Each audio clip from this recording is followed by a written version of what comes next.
Hi friends, இந்த வீடியோவில் thumbnail testing ஆப்ஷனை யூஸ் பண்ணலாமா வேண்டாமா அப்படிங்கிறத பற்றி பார்க்கலாம். ஸோ நிறைய பேர்த்துக்கு இந்த தம்ப்நெயில் டெஸ்டிங் ஆப்ஷன் இருக்குது அப்படின்னா என்னன்னு கூட தெரியல. ஸோ ஒரு சிலருக்கு அது தெரிஞ்சும் அதை யூஸ் பண்ண மாட்டேங்கிறீங்க.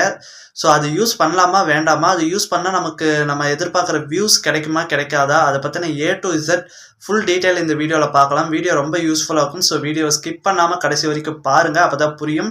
நீங்கள் இப்போ தான் நம்ம YT டிப்ஸ் தமிழ் சேனலுக்கு ஃபர்ஸ்ட் டைம் வந்திருக்கீங்கன்னா நம்ம சேனலை சப்ஸ்கிரைப் பண்ணி கூடவே வர பெல் ஐக்கானை கிளிக் பண்ணி மறக்காமல் ஆளுங்கிறத செட் பண்ணுங்கள். ஸோ இந்த தம்ப்நெயில் டெஸ்டிங் ஆப்ஷனை நீங்கள் நார்மலாக யூடியூப்லேயோ அல்லது YT ஸ்டுடியோ ஆப்லேயோ செட் பண்ண முடியாது. நீங்கள் க்ரோமில் YT ஸ்டுடியோவை டெஸ்க்டாப்பில் ஓப்பன் பண்ணால் தான் நீங்கள் அந்த தம்ப்நெயில் டெஸ்ட் வைக்க முடியும். அதாவது தம்ப்நெயில் டெஸ்டிங்லாம் என்னென்னா 3 தம்ப்நெயில் வைக்கலாம். நார்மலாக ஒரு தம்ப்நெயில் ஒரு வீடியோக்கு வைப்பாங்க.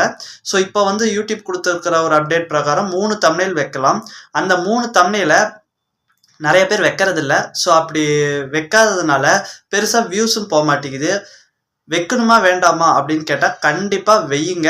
3 தம்ப்நெயில் நீங்கள் செட் பண்ணுறப்போ உங்களுக்கு நார்மலாக நீங்கள் ஒரு தம்ப்நெயில் போட்டு ஒரு வீடியோ அப்லோட் பண்ணுறதுல தம்ப்நெயில் போட்டு நீங்கள் அப்லோட் பண்ணுறப்போ அதில் இன்னும் நல்ல வியூஸ் கிடைக்கும், நல்ல என்கேஜ்மெண்ட் கிடைக்கும். ஸோ மறக்காமல் 3 தம்ப்நெயில் வைங்க. ஸோ நான் சைடில் ஸ்க்ரீன்ஷாட்டு, அதாவது ஸ்க்ரீன் வீடியோ ரெக்கார்ட் பண்ணுறேன், கொடுக்குறேன். ஸோ எப்படி அந்த 3 தம்ப்நெயில் வைக்கணும் அப்படிங்கிறத பற்றி தெளிவாக இதில் வரும். ஸோ பார்த்துக்கோங்க. ஒரு நார்மலாக ஒரு 50 வியூஸ் 100 வியூஸ் போகுதுன்னா நீங்கள் 3 தம்ப்நெயில் வைக்கிறப்போ ஒரு 200-300 வியூஸ் கூட போகிறதுக்கான வாய்ப்புகள் இருக்குது.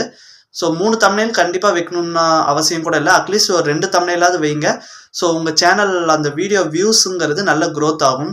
ஸோ மறக்காமல் இதை ட்ரை பண்ணிவிட்டு வியூஸ் போகுதா இல்லையான்ட்டு கமெண்ட் பண்ணுங்கள். வீடியோக்கு லைக் போடுங்க. எண்டு ஸ்க்ரீனில் ஒரு முக்கியமான வீடியோ கொடுக்குறேன், மறக்காமல் அந்த வீடியோவை செக் பண்ணி பாருங்கள்.